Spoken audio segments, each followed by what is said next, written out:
Lagi kalau zaman sekarang ada kalau kita lihat ojek online yang dia pakai tudungan di belakang. Iya. Itu termasuk pelindungan diri. Karena gini, kita kan K3 ya, Pak, kesehatan dan keselamatan lingkungan kerja. Ya. Siapa tahu mau gabung? Jangan. Wah, rusak cara dia. Bisa hancur investasiku nih. Jangan.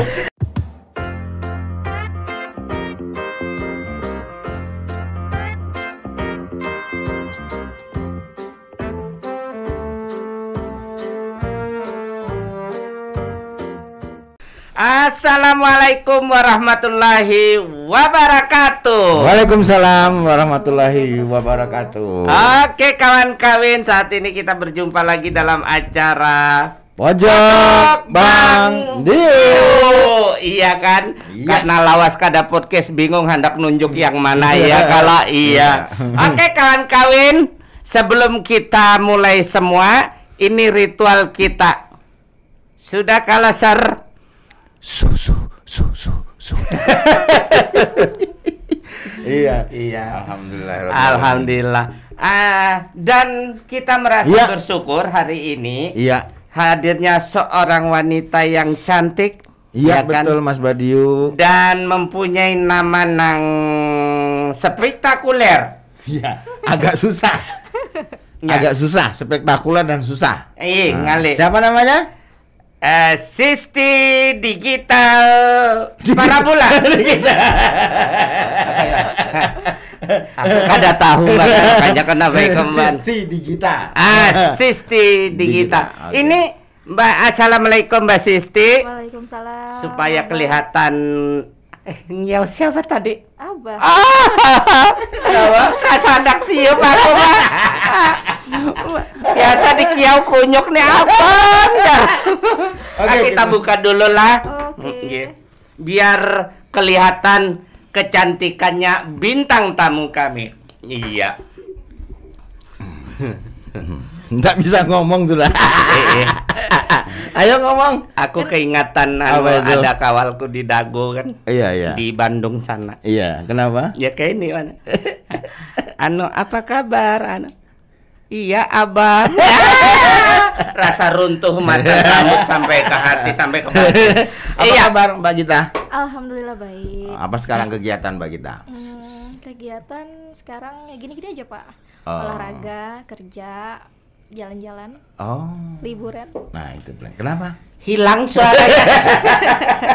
Kayaknya nervous. Ininya lo. Sudah? Ada sudah. Iya. Nervous kayaknya. Nervous kayaknya. Kada nervous. Satris. Iya. Ya, makasih ya Mbak Gita udah bisa hadir di studio podcast kami di Pojok Bang Dio. Makasih udah diundang juga sama Bapak sama Abah. Sayang. Aman. Amun nang manis-manis nang kaikam memang kami undang. Tapi menang nang kawali kami itu karena terpaksa. Iya. Makanya kami itu kada diundang aja hendak tiap hari ke studio. Siapa? Sumiran. Siapa? Paman tuh Kiran. Itu. Aku kada ingat. Berubah-ubah. Iya, kalau tergantung cuaca gitu. Kadang-kadang kan dia juga dipanggil sama pendekar peniti juga dia. Amunnya musim hujan kayaknya di Kiau tau lah. Iya, apa itu? Uduk ngorek. Iya, Mbak Gita, ini Iya, Pak. kita bicara tentang keseharian Mbak Gita. Iya. Kemudian apa informasi yang kami dapat dari teman-teman tentang Mbak Gita. Iya. Malam ini kita obrolin lah Mbak Gita. Iya. Kita obrolin. Boleh. Tapi sebelum itu kita bertakun dulu. Boleh. Ini perusahaannya tidak kita sambat. Oh ya, kegiatan ning lah. Oh boleh. Rasa kada kuat aku banget. Iya, Mbak Gita, yang informasi yang kami dengar, Mbak, Mbak Gita ini berkecimpung di dunia safety ya, Mbak ya. Sempat Pak. Sempat di dunia safety. Oke, nanti kita akan berkembang dengan sendirinya Mbak. Mau di safety, mau di apa, monggo kita bercerita tentang pengalaman hidupnya Mbak Gita supaya apa bisa menjadi inspirasi teman-teman yang lain yang wanita terutama. Artinya bagi mereka nang wanita mungkin merasa saya kurang ini, saya kurang itu, tetapi ternyata ada wanita nang kuat dan tangguh di balik papan ini, betul. Yaitu Mbak Sisti. Oke. Ya. Mbak Sisti, dulu sekolah di mana? Saya sekolah di Balikpapan, Pak. Dari zaman TK, SD, SMP, SMA, kuliah, semuanya di Balikpapan. Wih, di Balikpapan, Bang. Kamu tadi bepada di Di mana? Di Melak. Di Melak itu bapaknya. Oh, iya kan. Bapaknya di Melak. Oh, iya. Sangkan Oh, sempat berarti besar di Balikpapan ya? Besar di Balikpapan. Balikpapan ya. Ini pintar, lahir di Balikpapan, besar di Balikpapan, kalau bisa bahasa Balikpapan. Iya, begitulah. Beda nang waktu besar di Arab, lahir di Arab, besar di Arab, kada kau bahasa Arab. Iya. Apa itu? Unta. Iya, Mbak Gita. Langsung aja nih kita tanya-tanya nih, Mbak. Yang Mbak ketahui tentang dunia safety itu apa, Mbak? Safety itu intinya gini, Pak.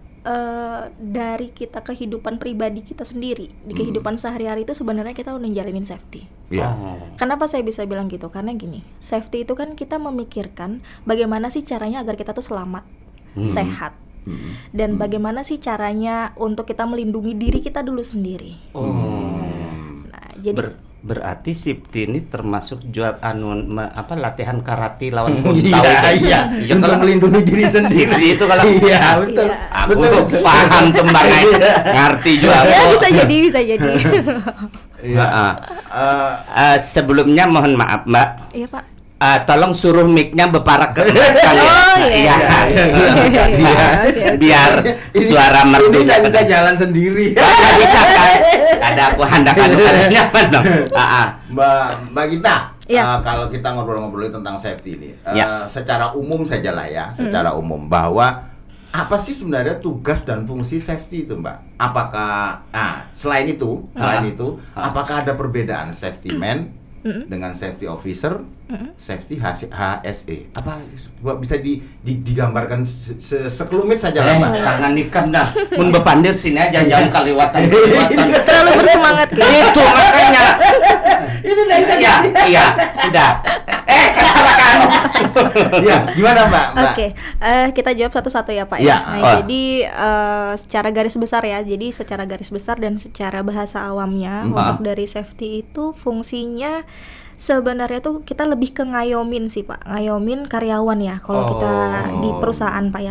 Kita pertama kita ngayomin karyawan dulu. Kita kasih dia pengertian. Oh, safety itu seperti ini. Kenapa sih kita harus pakai helm? Kenapa kita harus pakai sepatu dan sepatu tuh harus safety? Kenapa kita harus pakai sarung tangan? Nah, terus boleh sarung tinju, karena boleh. Nah, benar. Kenapa juga kita itu harus pakai reflektor atau rompi yang terang-terang itu loh, Pak. Jadi kalau pian misalnya gelap-gelapan, ketahuan. Kenapa? Lanjut, Pak. Nah, jadi itu bahasa simpelnya, Pak. Jadi pengertian simpel-simpelnya. Karena kan gini, kadang tuh ada karyawan yang bilang, nggak apa-apa kamu, Mbak, nggak usah pakai helm lah ya. Bujur. Iya. Tapi coba deh kita pikir lagi, kita kalau kena batu sekecil aja tuh sudah sakit. Bujur. Kan? Tapi kalau kita pakai helm kan setidaknya tuh bisa melindungi. Bujur. Gitu. Nah, sama seperti halnya APD, alat pelindung diri yang fungsinya seperti itu, Pak. Melindungi diri kita sendiri. Nah, jadi kita melakukan pendekatan juga. Kita ngayomin juga, kita kasih pengertian juga ke mereka gitu. Jadi, Pak, gini kita nggak boleh loh. Nah, terus juga dari sisi kita ke perusahaan, kita juga ngasih tahu ke perusahaan atau tugas dan tanggung jawabnya seorang pengusaha yang memiliki karyawan. Dia harus mensupport dari sisi keselamatannya, karena kan karyawan tuh aset, Pak. Bujur. Betul. Nah, jadi kita ibarat kata kita punya HP nih ya. Nah, kalau kita punya HP, pasti kan kita jaga nih. Kita kasih pelindung pelindung layar gitu kan. Nah, seperti itu juga lah karyawan, Pak. Kita perlakukan sebaik mungkin. Ya, benar. LCD kresek lah ya. Kresek kalau hujan. Iya, bujur itu safety-nya pakai kresek. Safety-nya uji online. Tapi wayanya ada yang modern banget. Iya, ada khususnya sangkan ikam gula plastik gula. Nah, itu tapi termasuk safety itu, Pak. Iya, benar. Apalagi kalau zaman sekarang ada, kalau kita lihat ojek online yang dia pakai tudungan di belakang. Iya. Itu termasuk pelindungan diri. Karena gini, kita kan K3 ya, Pak, kesehatan dan keselamatan lingkungan kerja. Atau bahasa Inggrisnya HSE. Iya, HSE bisa, SHE bisa, sama aja. Oh gitu. Oh. Berarti secara struktural bahwa safety officer ini adalah perpanjangan daripada pemerintah ke pengusaha. Artinya posisinya safety officer ini berarti di tengah ya, Mbak ya, untuk menyampaikan misalnya gini, perusahaan A, perusahaan A, karena ada peraturan perundang-undangan tentang tenaga kerja dan kesehatan kerja. Ini Kan? Berarti kan harus melalui Mbak nih loh, Mbak yang lebih tahu tentang peraturan perundang-undangan itu, disampaikan ke perusahaan melalui Mbak. Sampaikan ini ya, gitu ya Mbak, kira-kira gitu ya? Sebenarnya kurang tepat, Pak. Kurang tepat itu ke safety officernya. Nah, tapi karena gini, semua keselamatan itu kurang tepat ikan.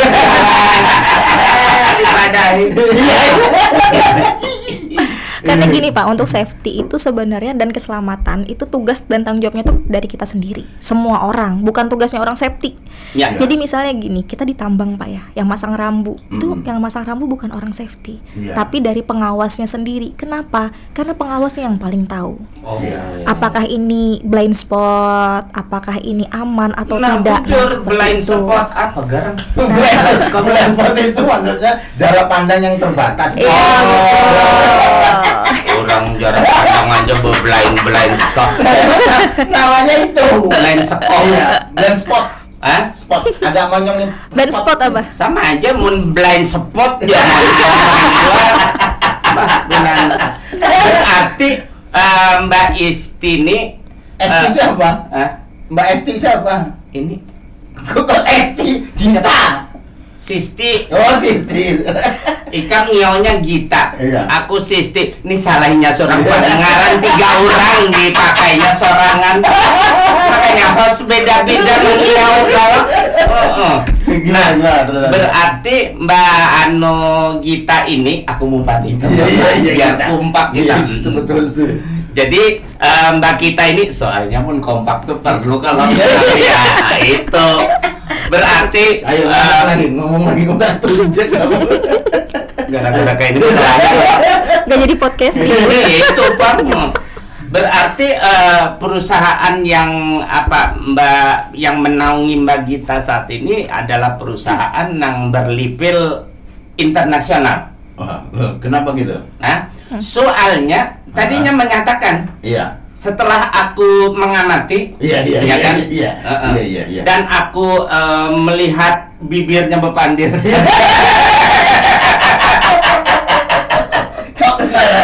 Kok salah fokus ya, Pak? Itu Pak. Artinya menjelaskan dengan gamblang, ya bahwa kalau soal shift ini itu tergantung pada diri kita. Dimulai dari kita sendiri. Dimulai dari diri kita sendiri. Jadi dari pihak HIS itu mengingatkan aja Bang Gai. Ya kalau jadi mana kartu tadi? Ikan nih Bang Gai. Orang mau hanya kayak ini. Ikan rasanya. Aduh, mohon maaf Mbak Gita. Aman. Mohon maaf Mbak Gita. Nah, kemudian Mbak Gita. Apa yang Mbak Gita sampaikan tadi, bahwa yang saya memperjelas Mas Badiu bahwa safety tadi dimulai dari diri sendiri. Oke, benar. Pertanyaannya nih Mbak, apakah semua orang akan berpikir sama ketika tidak ada penjelasan secara verbal dari memang petugas atau yang paham tentang safety? Begitu Mbak. Sebenarnya nggak semuanya sih Pak. Apalagi kalau misalnya kita ketemu dengan karyawan atau instansi di penduduk sekitar ya, terutama kalau misalnya di penduduk sekitar kita pekerjaan project, ketika dia tidak punya pengetahuan akan hal itu, kita harus benar-benar cara pendekatannya yang lebih ekstra. Kita nggak bisa langsung keras, jadi kita ikutin dulu alurnya dia. Ketika dia udah salah, ketika dia udah mentok, baru kita karena kan kadang-kadang mohon maaf Mbak ya, kadang-kadang karyawan juga begitu Mas Badio. Betul. Disuruh pakai helmet atau safety glass saja, itu atau masker yang dulu sebelum ada corona juga di tambang itu sudah ada masker, benar, ya kan? Das masker. Itu sudah setengah mati kita memberitahu ya Mbak ya. Betul. Nah sekarang kan Mbak kan cewek nih, memberitahunya ke karyawan laki-laki ini seperti apa Mbak? Karena karyawan laki-laki ini kan ya jujur saja, apa itu? Dengan dikasih terus melihat nang kayak Mbak ini, terus nang ya kawal kita itu sangatnya kan, ya kan? Ini kayak Pak tekniknya memberitahu supayanya mengikuti apa aturan mainnya lah istilahnya. Oke. Sebelum saya jawab itu, tapi saya jawab dulu pertanyaan Bapak yang kedua tadi. Boleh. Ada bertanyanya? Ada. Nanti kan ada bertanya lah. Ada 4 aku tanya. Jawab aja Mbak, aku makan tahu goreng dulu lah. Mau makan malam aja dulu. Iya. Yang kedua itu tadi kan ditanya, apakah itu tanggung jawabnya safety officer bukan? Iya. Jadi gini Pak, safety officer itu adalah opsional atau jabatannya. Entah itu safety patrol, safety man, terus admin safety, mau dia supervisor, itu cuma jabatan. Gitu. Yang mana sebenarnya untuk ke HSE dia harus barengan sama supervisi yang di atasnya. Jadi misalnya saya sama Abah Baidu nih karyawannya Bapak. Oh iya. Badio. Bayangkan nang kayak aplikasi apa itu kan badu babi yang berat Iya, berarti tahu dia Blend. Berarti tahu. Iya. Suka pakai aplikasi. Ya lanjut Mbak. Cuma ngetes aja Abah biar nggak ngantuk. Oh iya. Tanya ini ada bintang tamu ngetes khusus. Jadi kita balik lagi ya Pak. Jadi itu sebenarnya bukan tugas dan tanggung jawab seorang safety officer. Nah, tapi kalau untuk di dalam internal departemennya, memang safety officer yang membawahi safety patrol dan admin. Nah, tapi di atas safety officer itu ada lagi HSE supervisor, entah itu manajer. Nah, apalagi kalau di perusahaan-perusahaan besar Pak ya. Jadi saya sempat bekerja di salah satu perusahaan tambang yang cukup besar. Itu masing-masing section itu atau seksi bidangnya itu berbeda juga Pak pemimpinnya. Jadi dari health-nya sendiri, kemudian dari safety-nya sendiri, enviro-nya pun juga sendiri. Betul. Nah, kemudian yang ketiga tadi yang ditanya mengenai undang-undang dan lain-lain Pak ya. Nah, jadi kita ngambil contoh yang kita banyak tahu lah Pak ya. Cukup tahu orang-orang awam. Kan ada Undang-Undang Nomor 1 Tahun 70 itu tentang K3, keselamatan kerja. Nah, dia bergandengan dengan Undang-Undang Nomor 13 Tahun 2014 kalau nggak salah ya Pak ya. Kalau salah tolong dikoreksi. Nah, jadi dia berbandingan ini Pak berdua. Coba situ Mas aku Andak mencari. Ya, jadi dia bergandengan berdua. Nah, di sini ada peran dari HRD dan peran juga dari HSE. Nah, nanti dari berdua ini dia akan bergandeng lagi dengan supervisinya untuk mengetahui dan mengontrol masing-masing supervisi. Benar, apakah yang terkandung di dalam undang-undang itu sudah terimplementasi di perusahaan atau tidak. Gitu. Jadi misalnya nih peraturan A, B, C sudah dijalankan belum di perusahaan. Nah, itu tugas dari masing-masing supervisi yang ngecek. Nah, yang ngelit atau yang memimpin atau yang menggandeng, ya. Kayaknya pada saat kita berbicara tadi ada gangguan makhluk. Gitu. Gimana Pak? Cobalah lihat ke sebelah kirimu. Itu Haji Muin. Menurut kada dijelaskan bisa terkajut orang tuyul datang mana kan? Oke, tadi sampai di mana ya Pak? Sampai dia. Selamat datang Om Muin. Ya. Siapa tahu mau gabung? Jangan. Rusak cara dia. Bisa hancur investasiku nih. Jangan. Oke. Lanjut Mbak. Ya kita lanjut Pak ya. Jadi kembali lagi tadi saya jelasin. Jadi mereka ini tugasnya untuk memantau antara implementasi tadi ini. Jadi undang-undang kita ini kita udah sesuai belum sih perusahaan kita. Nah, gitu. Nah, jadi nanti ada yang namanya SMK 3 atau Sistem Manajemen Keselamatan Kerja. Nah, itu juga nanti bergandengan Pak, implementasinya bakal panjang. Ya, apa? Tadi pada SMK 3, berarti ada SMK 2 juga. ada Pak, ada. Mbak, ya. Ya ini sebenarnya pertanyaan umum sebenarnya, Pak. Seberapa penting sih departemen safety dalam satu perusahaan, baik itu perusahaan di mining atau perusahaan apa saja, seberapa penting sih sebenarnya departemen ini, Mbak? Sangat penting sekali, Pak. Kenapa saya bilang begitu? Karena gini, kalau kita di warung makan, anggaplah warung makan Padang lah ya. Aku ketujuh kikil. Oh iya benar. Aku biasa otak-otak ya. Otak-otak lah. Ulut kedel aja. Lawan karupuk kulit tuh nyaman. Pesan di mana kita? Pesan di mana? Kagak tahu. Sambal hijau jangan lupa. Iya, betul. Iya.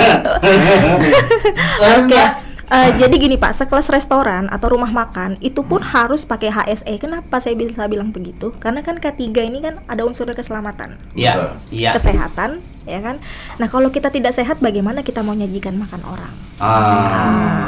Jadi di MCU lah dilakukan pemeriksaan kesehatan. Ketika nanti dia sudah dinyatakan sehat atau fit, baru bisa. Nah itu. Gitu. Pernah nggak nemu kendala, Mbak? Pernah nggak nemu kendala di lapangan? Ketika orang harus masuk ke site, anggaplah nih kita minim pengetahuan. Mau di MCU tapi nggak mau di MCU, aku udah ini sudah malah buka ke MCK kayak itu kan. Iya, pernah nggak Mbak? Ada banget lagi Pak. Ada. Apa? Misalnya Mbak kan dianggapnya di safety ini kan minimal kan semua karyawan kan harus MCU sebelum masuk ke lokasi kerja. Bujur. Ada yang seperti itu, terus Mbak lakukan apa? Jadi gini Pak, karena dulu posisi saya itu ada atasan saya lagi, jadi saya biasanya koordinasi sih Pak sama atasan saya. Nah saya koordinasi itu dengan menggandeng dari bagian HRD. Jadi kita lakukan pendekatan ekstra Pak. Kita nggak bisa langsung ngedikte, kita ngasih Pak ini aturan perusahaan, kita nggak bisa gitu. Jadi kita kasih dulu dia pengertian. Persuasi dulu ya. Bener, apalagi yang notabene-nya orang-orang lokal sekitar ya Pak. Nah, kita juga harus kasih dia pengertian. Kita nggak bisa nyamakan semuanya. Nggak bisa sama dalam satu pemikiran seperti itu. Iya, dan itu jauh lebih menantang dan lebih sulit. Nah, apa? Siapa? Ikan mana betakun enggak sampai aja. Aku kan? Iya. Ikan mana betakun apa? Enggak ada. Kenapa kau ngomong? Sama-sama. Kan kayak ini cara Mbak Sisti. Ini pian kan di lokasi site itu di mana saja? Saya pernah di daerah Kalimantan. Iya. Sumatera sempat. Sulawesi sempat, Kalimantan Timur sempat, Kalimantan Selatan sempat, Kaltara sempat, sudah itu aja. Sudah itu aja Pak. Berarti udah keliling. Nah, selama Mbak berkeliling ini, apalagi Mbak seorang wanita kan, kira-kira ada semacam setiap site kan beda-beda orang. Bener. Bagaimana cara Mbak Sisti ini atau Mbak Gita bisa masuk ke tapi lain masuk Pak Iko lain itu lain Mbak kan dalam pekerjaan ini kan banyak, semua hampir rata-rata kan laki-laki. Iya benar, mayoritas laki-laki. Kita bicara pekerja tambang, mining atau apalah namanya di situ, rata-rata kan semua laki-laki. Mbak bisa membaur dengan teman-teman itu. Metode apa sih yang Mbak pakai untuk bisa masuk, bisa kenal, bisa langsung, bisa ya di lingkungan itu lah. Sehingga bisa masuk masuk Paiko. Masuk bujuran kalau kita di Sangatta tuh. Besok datangnya. Kayak apa teknisnya Mbak? Kasih tahu nggak ya? Nggak usah Mbak. Tutup. Apa coba pada hei, Siapa bawa bintang tamu ini? Kalau untuk pendekatan gini sih Pak. Jadi saya kasih tahu dulu Pak. Safety ini dia punya dua kaki kan. Satu sisi di karyawan, satu sisi di manajemen. Jadi dia jalan tuh di tengah-tengah. Sama dengan HRD. Benar. HRD sama. Benar, sebenarnya sama. Benar.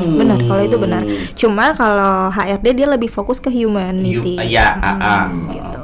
Nah, kalau pendekatan tuh gini sih Pak, sebenarnya susah-susah gampang. Apalagi saya posisinya dari gender saya perempuan Pak ya. Iya. Betul. Maksudku itu. Benar. Nah, jadi ya susahnya itu ya lumayan berat. Jadi saya pelan-pelan, kesabaran, terutama seperti diremehkan. Ya, pasti. Dianggap lemah, dianggap nggak bisa. Ya begitulah. Tapi saya positif aja sih Pak, positif aja. Kalau saya udah mentok, palingan saya langsung ke atasan saya aja. Pak, ini saya mentok nih. Nggak bisa kasih solusi lagi gitu ya Mbak. Nah, artinya kan bahwa itu yang menjadi kendala sampean di lapangan kan? Salah satunya benar. Salah satunya itu benar. Untuk 9. Iya, 9. Betul. Iya betul. Kira-kira ini aku bertakun lagi lah. Ya boleh, silakan. Mumpung otakku ini. Iya, boleh. Kira-kira Mbak Sisti, di daerah mana yang tantangannya menurut Mbak Isti begitu berat tapi bisa dilalui? Kemudian pengalaman apa yang paling apakah pernah clash lawan karyawan itu ada tidak? Ada banget Pak. Oh, ada banget. Berkisah dong. Tapi saya kan selama saya kerja saya di HSE itu cuma sekitar 4 atau 5 tahun kalau nggak salah. Ya. Lama Mbak. HSE itu 1 bulan sih udah peneng-peneng kepalanya. Iya. Ini 5 tahun. Cuma gini Pak, saya kan memulai karir di dunia HSE ini saya benar-benar dari bawah. Saya nggak punya basic sama sekali. Gitu. Berarti awal mulai kerja dulu di departemen apa? HSE Pak. Langsung di HSE-nya. Tapi HSE-nya. Maksudnya Anda disekolahkan kah atau ada apa? Saya dulu ikut pelatihan Pak. Pelatihan. Jadi kalau dulu kita kayak nanya mau BAP begini Pak. BAP mikir apa hubungannya dengan si A? Begini Pak. Ini kan kayak BAP nih. Iya. Oh gitu. Jadi awalnya memang tidak ada basic di benar-benar nggak ada. Di HSE tidak ada benar-benar nggak ada. Nah, jadi saya dulu posisinya pertama kali saya ditambang tuh sebagai admin safety. Oh bagus, engkawalku tuh tukang sapu tau lah. Sekarang sudah mekanik senior mekanik. Berkatnya rajin ke dukun. Gitu. Bukan rajin kerja ya Mbak. Bukan rajin kerja. Di gawean guring aja.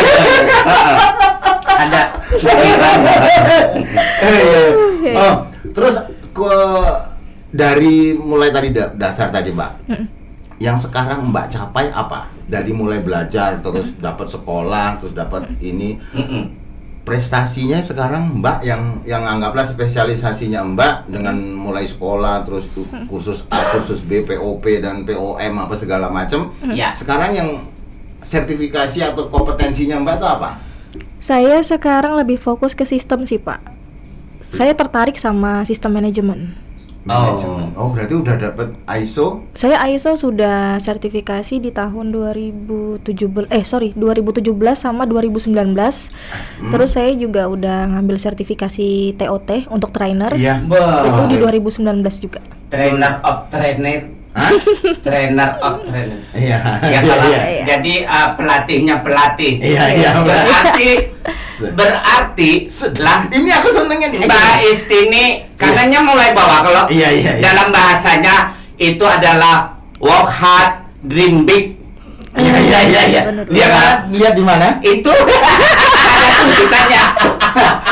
Makanya mundur kayak ini makanya baca ya Mbak. Baca ya.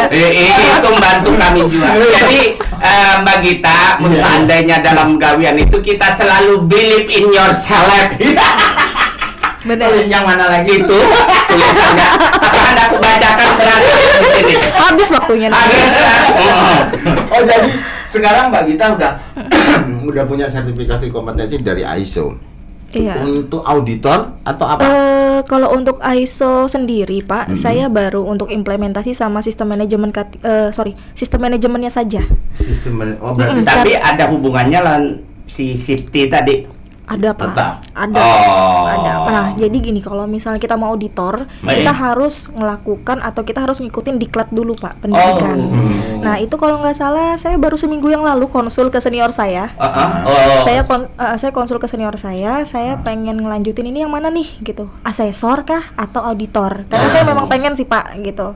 Saya pengen banget gitu. Ya, jadi sebenarnya kalau saran saya mending ambil auditor yang auditor 9001. 9001 bener. Ya, ambil auditor 9001 karena itu nanti Mbak akan diarahkan. Bujur. Akan diarahkan untuk di internal maupun eksternal. Bujur. Nah, itu lebih ke mutu. Benar, ya, setuju. Itu hendak sama dengan apa? Enjoy the little thing.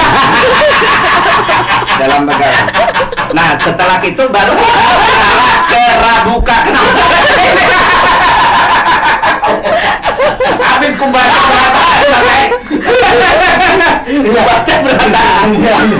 Ya, itu kalau ambil 9001, Mbak nanti pada akhirnya bisa ya tadi kan Mbak sempat cerita, Mbak sempat ngaudit yang A, B, C, solar segala macam.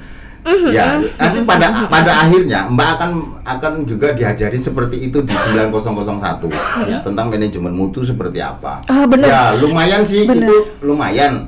Sekolahnya sekitar ya nih 2 mingguan. Aku bangga. 2 mingguan atau betul. Nah, itu yang saya tertariknya tuh di situ, Pak. Nah, apa? Karena tertarik 2 minggu pelatihan di Jakarta Iya, bisa liburan. Bisa jalan. Alasan aja. Iya, bujur. Ya. Ini aku ketujuhnya pintar kawalku ini, ya kan? Karenanya pernah di perusahaan, Mbak. Jadinya paham, nggak sampai mengarahkan 11 tadi kan? Perusahaan apa? Karupuk.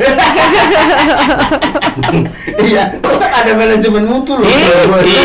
Tapi benar, bakso pun juga bisa loh pakai manajemen mutu. Bakso. Ayo. Jadi ujung-ujungnya tuh mau gendang lagi. Nah, Mbak, pelanggaran apa sih yang sering terjadi? Ya. Yang sering Mbak temuin dari beberapa wadah kerja. Ketemu itu apa? Sebenarnya kalau pelanggaran itu gini sih, Pak, lebih ke personalitinya sendiri. Jadi dia melanggar peraturan-peraturan perusahaan.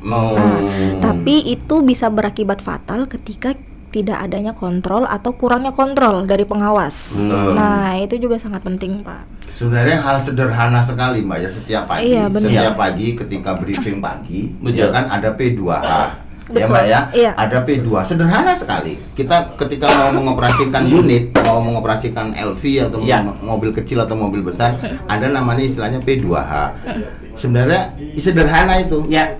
Tapi ketika tidak ada pengawasan dari pengawas di lapangan, safety juga nggak bisa apa-apa. Minimnya kontrol. Iya. Benar. Ya. Karena yang punya gawean atau rumahnya itu kan pengawasnya, Pak. Iya.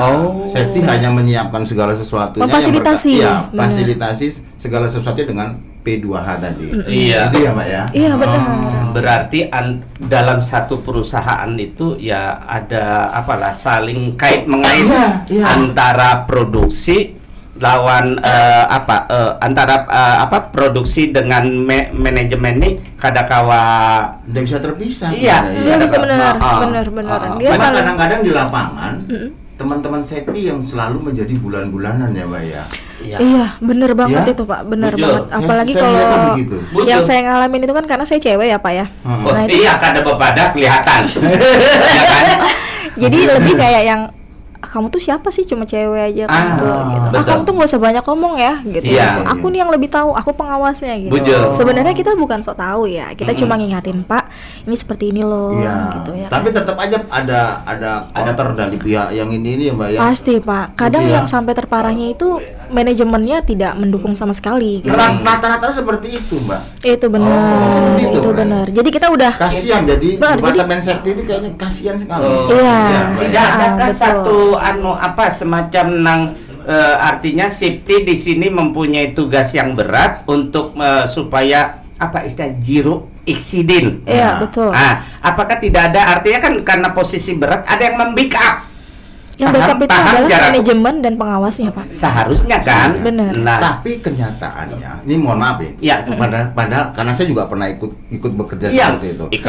Jadi kadang-kadang ketika safety melakukan penyuluhan pemberitahuan kepada karyawan, kadang-kadang mohon maaf ya, kadang-kadang pengawas juga ikut. Sudahlah biar aja, nggak apa-apa, yang penting ini kerjaan jalan. Nah, seperti itu. Bener banget. Bener banget lagi. Itu jadi beban moral dari pihak safety. Karena kita nggak didukung. Kada didukung. Kita nggak didukung. Ayo kita datangi. Ini pada kawan. Belum nanti dulu apa? Nah, Mbak Gita. Nah, sekarang ini Mbak, di penghujungnya nih Mbak kan sebagai seorang wanita nih. Apa yang mau Mbak sampaikan kepada teman-teman wanita di luar sana?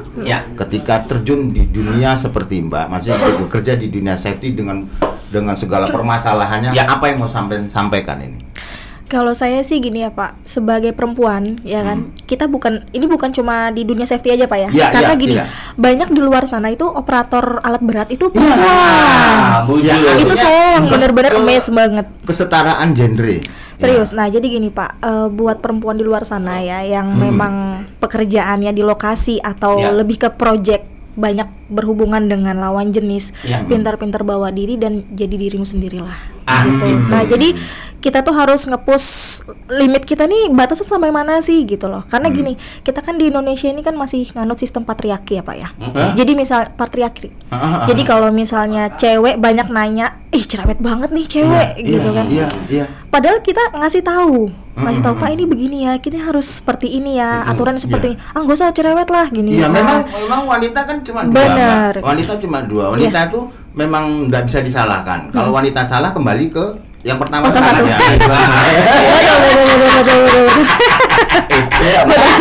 Aturan kantor juga itu. Betul. Sekarang kalau direktur kita perempuan, mati kita bilang sudah. Asli mati sudah. Nah, padahal itu belum dijalanin kan Pak. Nah, itu yang karena ketemu sudah tadi itu pasal 2. Iya betul. Oke, ini canda-canda ya Pak. Santai. Jadi benang merahnya jadilah dirimu sendiri. Itu yang pertama. Terus yang kedua, push your limit. Jadi kita harus terus asah kemampuan kita, jangan berhenti kita belajar. Karena gini, kita perempuan Pak, bukan ibarat kita tidak butuh laki-laki ya. Iya. Jadi sekuat-kuatnya perempuan, semandiri-mandirinya dia pasti butuh pasangan atau laki-laki yang di sampingnya, yang ada saat dia mau cerita, tempat dia curhat, cukup didengarin. Kadang kita curhat itu bukan pengen kamu harus cuma cukup didengarin aja, kita udah tenang kok. Betul. Makanya aku hendak berbahasa Inggris tapi dilindungi kadang. Ini saya minggir nih. Satu. Oh gitu Mbak ya. Oke, Mbak Gita, terima kasih sudah bisa hadir di studio podcast saya kami. Terima kasih juga udah diundang ke sini. Artinya kami berharap dengan kehadiran Mbak Gita di studio minimal bisa menjadi inspirasi untuk teman-teman wanita di sana. Tetap benang merahnya tadi adalah terus gali kemampuan diri, jadilah dirimu sendiri, betul ya? Asah kemampuan semaksimal mungkin untuk mencapai kesuksesan Mbak. Bahwa perempuan laki tidak ada perbedaan. Ketika orang mau sukses ya sukses saja. Iya, sukses aja. Dari kemauanmu sendiri sih sebenarnya. Betul. Oke, Mbak Gita, terima kasih banyak sudah makasih, bisa hadir Bapak, di studio podcast dari CND Production. Juga ada sedikit kenang-kenangan ini. Monggo Mas Badiu. Jadi terima kasih Bang lah. Sana ini. Sampai aku dimari. Iya. Mbak Gita, ini kenang-kenangan dari kami dari Pojok Bang Diu. Mudah-mudahan dengan benda ini kami Mbak ingat dengan Pojok Bang Diu dan kami nanti kan Mbak Gita ada kau berpanggil ada tanda tangan kan. Di situ kami melihat ini adalah seorang wanita tangguh. Terima kasih. Jadi teman saya itu Mbak punya moto tuh bahwa Sri Kandi tambang itu seperti Mbak ini. Iya. Sri Kandi tambang. Oh, wanita-wanita di luar sana, ini adalah wanita tangguh. Kalau Anda ingin menjadi seorang pekerja tambang, wanita tidak ada masalah. Contohnya Mbak Gita. Oke. Kalau kita juga, aku ada satu kata-kata ya. Diri saya terlahir dari kawan-kawan apa garam? Lupa lagi kayaknya. Lupa. Iya. Kita kebaca. Pada diri sahabat saya, ternyata ada bagian daripada diri saya. Benar. Betul ya, Mbak? Setuju. Itu kata-katanya produser Mbak saya. Itu. Itu gawat sih orangnya. Ada orangnya. Kadang usah berpandir. Main air. Pingsun. Oke, Mbak Gita, terima kasih banyak. Ya, makasih saya sudah diundang. Kita hadiahkan sedikit. Mbak Gita yang tadi kita bepada mandihin, ini ada mandihin tapi mandihin sekedar menghibur lah. Oke, lama loh nggak denger ya. Iya. Saya terakhir tuh SD kayaknya di TVRI. Ini. Oh, berarti tua betul ya? Bukan maksudnya itu siarannya itu ya Mas Wadi. Iya. Siarannya. Aduh kok kayak tersindir halus saya ya Pak. Ya, ikam aja berdua. Ada. Lama-lama dengar lah.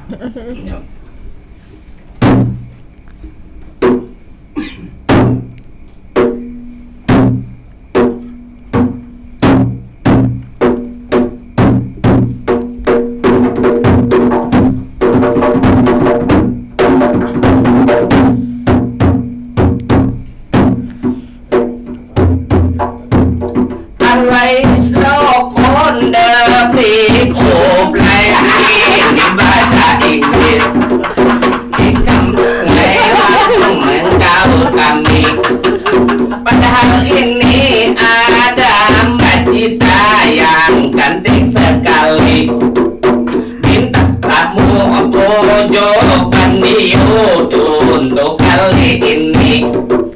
Orangnya cantik tapi gawiannya ini urusi tentang keselamatan. Itu ditambah di mana saja pernah beliau jajaki.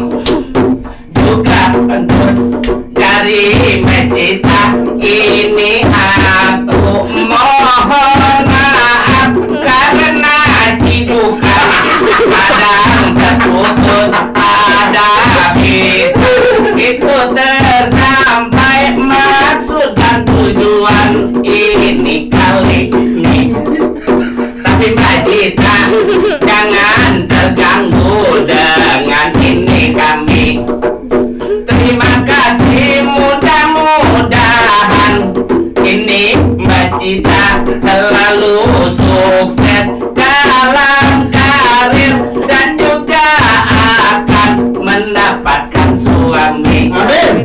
Kalau bisa nyariin. Kalau bisa dicariin. Oh, cariin lah. Kalau mau cari, ini ada orang itu di samping kiri. Ini Mas Bambang, dia dinamai.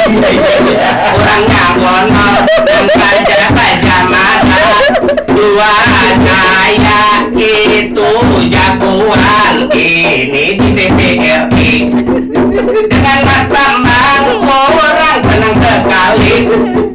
Kalau memandang bisa jatuh hati. Pandang kedua bisa terbawa mimpi. Pandang ketiga bisa jadi gila babi. Itu meditasi. Oke, Mbak Gita, terima kasih banyak. Ya. Ada kami dari CND Production dan Pojok Banggi. Terima kasih. Saya terima kasih juga udah diundang ya sama Bapak. Jangan lupa kekawalan suruh apa sasis ya karet. Subscribe. Itu untungnya kawal kerja. Makasih Mbak Gita, sukses selalu lah. Banyak ya. Iya. Ini setelah ini, oh kita penutupan apa? Ada kawadat karena ini. Maaf. Oke kawan-kawan, demikianlah kami dari Pujuk Bangdio bersama wanita hebat Mbak Sisti kita sana. Ikam kenapa? Tuh aku digeser-geser kayak tuhan. Tuhan aku loh, jangan kesana terus. Tapi kan jangan kayak itu. Ini kayak sakit leher nah. Ya. Oke kawan-kawan, ya, terima kasih atas perhatian Anda. Dan kita dari Pujuk Bang Dio itu mohon maaf kalau ada salah-salah kata atau membuat penafsiran bagaimana. Yang jelas kita hari ini bersama Mbak Gita itu adalah untuk memberikan informasi dan juga sambil berhahaha. Demikian, terima kasih. Salam dari Pojok Bang Dio.